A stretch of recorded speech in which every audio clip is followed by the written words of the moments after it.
आशा करता हूं आप सब बहुत अच्छे होंगे। मेरा नाम है सिद्धांत अग्निहोत्री। स्टडी ग्लोस पे आपका बहुत बहुत स्वागत है। दोस्तों, हम इस्लामिक नेटो की कई बार बात कर चुके हैं, लेकिन आज हम सिर्फ इसको इंडिया के पर्सपेक्ट से देखेंगे।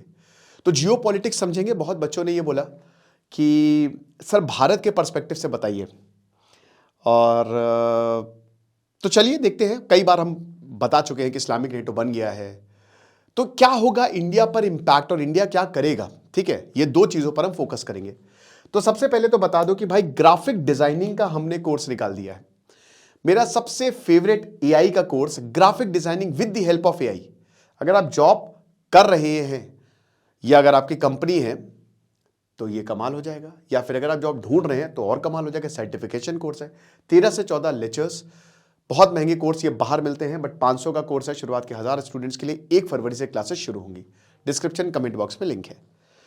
तो मेरे दोस्त, मेरे भाई, सऊदी, टर्की और Pakistan defence pact is inevitable. पिछले सितंबर में सऊदी और पाकिस्तान ने डिफेंस पैक्ट साइन किया है, हम बात कर चुके हैं।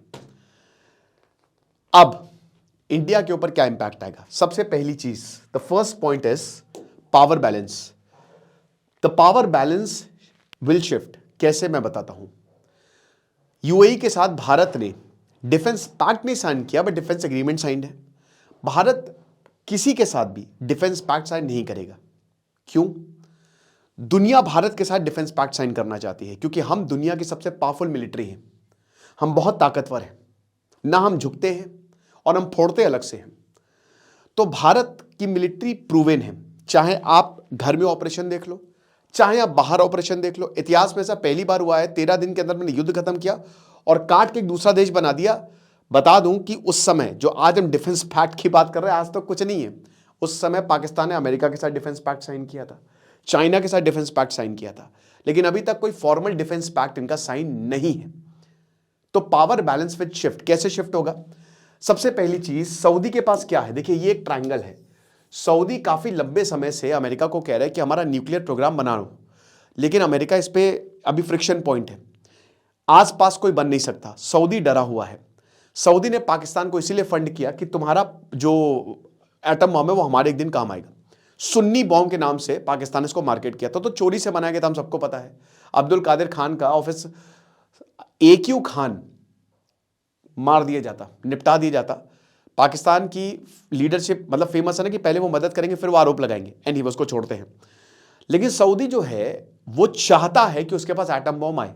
ठीक है, ईरान बहुत तेजी से डेवलप कर रहा है और सऊदी भी डरा हुआ है कि अगर ईरान के पास एटम बम आ गया तो उसकी हेजीमनी गई, खत्म हो गई। ठीक है, इसीलिए उसको अमेरिका की भी जरूरत है। पाकिस्तान इसमें बहुत बढ़िया प्लेयर होगा। ऑपरेशन सिंदूर के बाद पाकिस्तान ईरान के पास भी गया, सऊदी के पास भी गया। उसको सऊदी के पास जाना ज्यादा बेहतर लगा, क्योंकि सऊदी समय समय पर पैसे देता रहता है। ईरान के पास अभी पैसे नहीं है, कुछ नहीं इनफैक्ट। ठीक है, लेकिन दोस्तों पाकिस्तान एक बहुत गड़बड़ खेल में फंस गया है।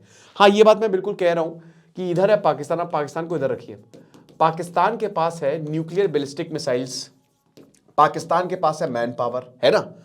इनकी आर्मी ठीक है, एयरफोर्स, नेवी तो है ही नहीं, लेकिन हाँ इनकी आर्मी ठीक ठाक है, 6.5 लाख के करीब लोग हैं।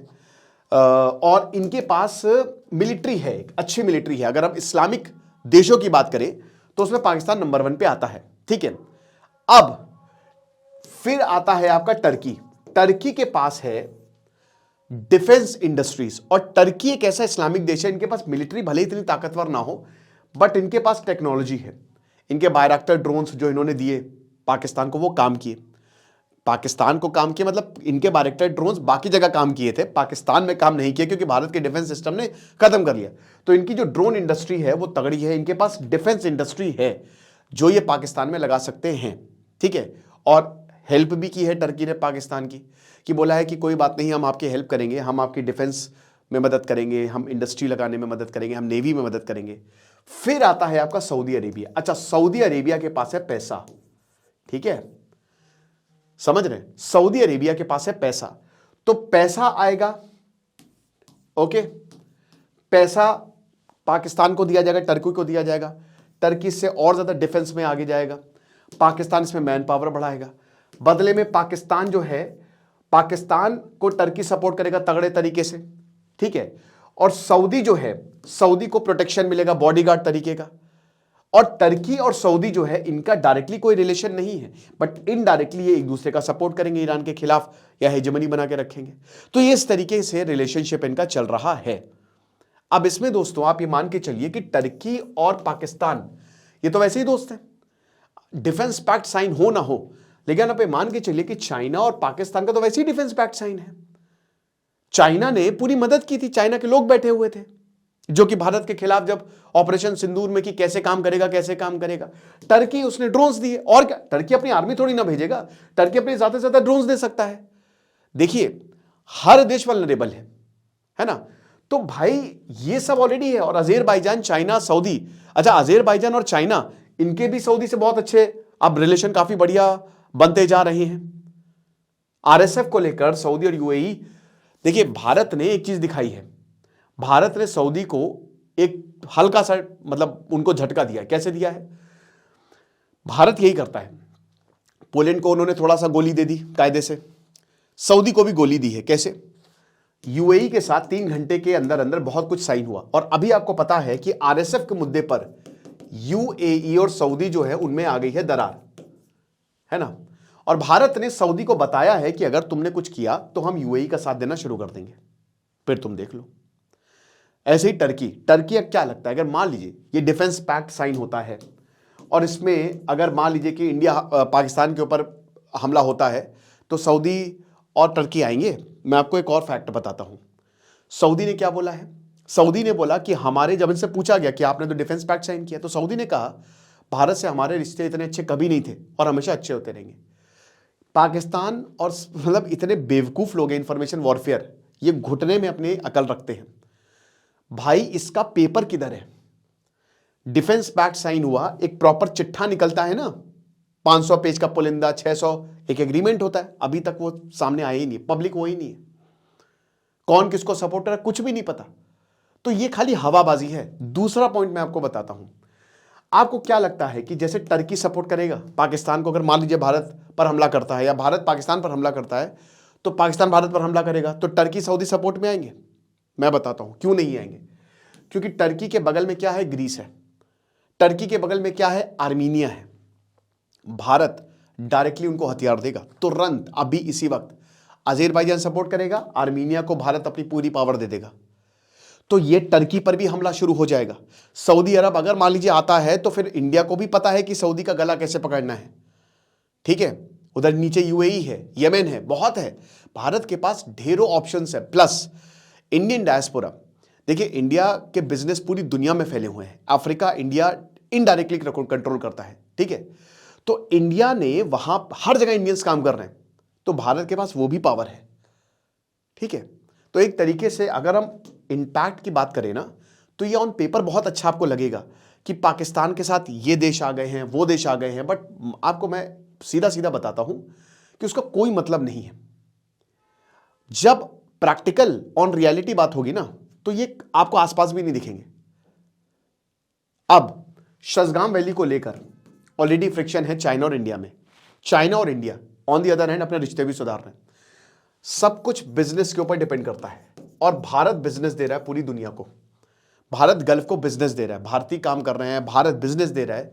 तो इसीलिए भारत सऊदी, यूएई या गल्फ कंट्रीज के रिश्ते कहीं नहीं जाने वाले। हमने ईरान से भी बना के रखा है, हमने ईरान से भी बना के रखा है। ये बात सच है कि भारत के खिलाफ लोग हैं, भारत के खिलाफ देश खड़े होंगे, लेकिन याद रखिएगा जहां तक इस्लाम की बात है ना, तो भारत में 20 करोड़ मुस्लिम्स रहते हैं, 20 करोड़, ठीक है, सबसे ज्यादा। तो ऐसा नहीं है कि इस्लामिक देश जो है वो भारत के खिलाफ जाएंगे। इंटरेस्ट है, वो अलग बात है। इंटरेस्ट है जिसकी वजह से सारे देश इस समय, क्योंकि देखिए पाकिस्तान क्या ऑफर करता है, पाकिस्तान कहता है कि हमको लूट लो, हम बिकने के लिए तैयार है। भारत एक बहुत तेजी से आगे बढ़ने वाला देश है, तो जाहिर सी बात है भारत को कोई आगे बढ़ते हुए देखेगा नहीं, स्पेशली अमेरिका। अमेरिका ने यही दांव चाइना के साथ खेला था, चाइना को उसने खूब पैसा दिया, खूब सपोर्ट दिया, आज चाइना अमेरिका के सर पे चढ़ के बैठा है। तो अब अमेरिका नहीं चाहता कि इंडिया के साथ भी सेम हो, इसीलिए वो पाकिस्तान को आराम कर रहा है कि इंडिया को चेक में रखा जा सके, इंडिया को डेवलप करो लेकिन उतना भी ना कर दो कि वो बहुत ऊपर निकल जाए। तो इंडिया बहुत तेजी से डेवलप कर रहा है, और इसमें इजराइल है, फ्रांस इंडिया के साथ है। इंडिया को किसी की प्रैक्टिकली जरूरत भी नहीं है क्योंकि हमारे पास खेती है, that is more than enough. जो प्राइमरी चीज होती है वो है एग्रीकल्चर, वो है हमारे पास। तो इसीलिए भारत बहुत बड़ा मार्केट है, लोग यहां पे निवेश करते हैं, बिजनेस है। और पूरी दुनिया इसीलिए, क्योंकि भाई पाकिस्तान स्ट्रैटेजिक लोकेशन है, बहुत सारे रूट्स आप यहां से ले सकते हो, उनके रिसोर्सेज को आप यूटिलाइज कर सकते हो। इंटरनल प्रॉब्लम्स तो बहुत है ना, खाली लाहौर डेवलप करने से, इस्लामाबाद डेवलप करने से पूरे देश का डेवलपमेंट थोड़ी ना होता है। बाकी तो बुरे हालत है पाकिस्तान में, ठीक है। तो ये चीज है। आई होप आप समझे होंगे कि भले ही इस्लामिक नेटो बन जाए, बट इंडिया पर इस पर इंपैक्ट होगा ही नहीं, मिनिमल होगा। बाकी आपको क्या लगता है, आप भी मुझे कमेंट बॉक्स में बताइएगा। मैं जानना चाहूंगा कि इसमें आप क्या सोचते हैं। अगर कोई पॉइंट मुझसे मिस हुआ हो या कोई और पॉइंट हो तो आप जरूर कमेंट बॉक्स में बताइए। बाकी ग्राफिक डिजाइनिंग का बहुत ही शानदार कोर्स है, इसको आप अवेल करें, फायदा होगा। खुश रहिए, पढ़ते रहिए। दिस इज सिद्धांत अग्निहोत्री साइनिंग ऑफ।